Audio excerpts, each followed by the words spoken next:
please share any kind of memory you have. You just played with Ringo recently, and Greg Bissonette as well. I was I was up in Philly for a day, and they were there. I just luck of the timing. I happened to be in town, and I'd seen them in Nashville the week before. I'd just been down and seen them, and my son and I went here. But I was up in Philly, and I guess I can tell this story. As we were at the Ryman show here in Nashville, we spent a few minutes with Ringo right before the set. We got down there late, and it was fine. Just had 5 or 6 minutes chatting and catching up. And as they were walking to the stage, he said, all right, well, because when he finishes the set, he's out the door in a car, gone. He doesn't hang out the venue. Yeah. So he says goodbye before the show starts, because you're not going to see him after. So he said, okay, well, good to see you, brother. Take care, the whole thing. And as he's walking literally to the stage, over his shoulder, he looked back and said something about, just follow Greg. And I said, or he said, no, he said, keep your eye on Greg. That's all I heard. And I said, I never turned my back on Greg. I don't trust him at all. I thought it was just banter. Yeah. And everybody laughed, and then off they went.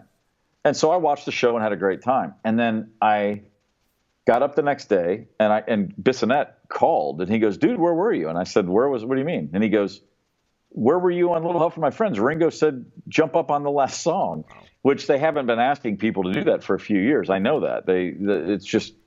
And I mean, I literally got physically ill because I said, I didn't hear him say that, and he said, yeah. So I spent a whole day just dying that Ringo had asked me to sit in, and I blew it off. I didn't hear it. I'm like, how do you snub Ringo's star, And I was just crushed. Yeah. And so I had a meeting scheduled for the next week. I was going to go to New York for a day. The guy called me the following day after all this had happened. I found out I'd fucked up on a Friday. Yeah. And on Saturday, this guy called and said, hey, instead of coming to New York, I actually got to be in Philly next Wednesday. Can we just meet there? And I said, it's for radio. I said, it's all the same to me. I don't care. I'm just coming where you are. And so I was going to go to Philly, and my buddy's the promoter up there, and I texted him. I said, hey, I'm in town next Wednesday. You got any gigs? And he wrote right back, Ringo. And I was like, oh, my God. And so I was happy. I thought, well, I'm going to see the show again, and at least I can say, I'm sorry, man, I didn't hear you, And so that night I got there, and right away they were like, okay, you can make it, get up tonight and do it. So I was like, oh, my God, thanks. Yeah. But I was talking to Ringo before the show in Philly, and he looked right at me, he goes, you're not going to snub me again now, are you? And I'm like, oh, my God. He goes, unless you're too big of a radio star to remember how to play drum. And I'm like, I was sitting there going, man, Ringo's busted my balls. This is the highlight of my life, It was fantastic. So then he said, yeah, get up and play Little Help for My Friends. Awesome. And he said, okay, so he goes, come. The photograph was in the encore, not the encore, but towards the end of the set. And he says, okay, so be on stage left when we play Photograph. And I was like, I can do that. And he goes, you know Photograph, right? And I said, yeah, it's the first 45 I ever bought with my own money. I kind of remember that one.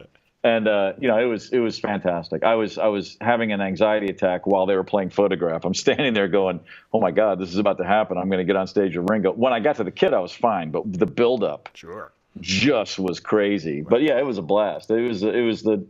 I think that's probably the happiest 5 minutes sitting at a drum kit I've ever had in my life, because I was just watching him do his thing, and I was like, this is fantastic. There's never been one moment of my life that I remember where this wouldn't blow my mind.